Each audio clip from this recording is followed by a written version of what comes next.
ওয়াশিংটনের এক অভিজাত নৈশভোজে হঠাৎ গুলির শব্দ, আর মুহূর্তেই আতঙ্ক ছড়িয়ে পড়ে পুরো হলে।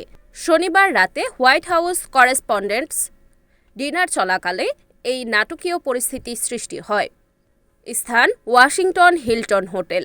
উপস্থিত ছিলেন মার্কিন president Donald Trump, JD Vance সহ উচ্চ পর্যায়ের অতিথিরা।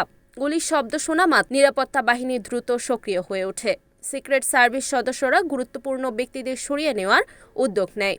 কিন্তু তার আগেই সামাজিক মাধ্যমে ছড়ানো ভিডিওতে দেখা যায় মেলানিয়া ট্রাম্প দ্রুত টেবিলের নিচে আশ্রয় নিচ্ছেন। নিরাপত্তা সদস্যরা পৌঁছানোর আগেই তিনি নিয়ে নেন আত্মরক্ষামূলক অবস্থান।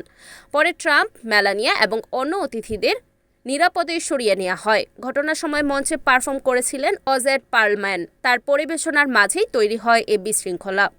মেলানিয়ার এই প্রতিক্রিয়া ঘিরে সামাজিক মাধ্যমে দেখা গেছে মিশ্র প্রতিক্রিয়া। কেউ বলছেন এটা ছিল দ্রুত ও বাস্তবসম্মত সিদ্ধান্ত, আবার কেউ বিষয়টি নিয়েছেন ভিন্নভাবে। তবে অনেকের মত, বিপদের মুহূর্তে আত্মরক্ষা মানুষের সবচেয়ে স্বাভাবিক প্রবৃত্তি।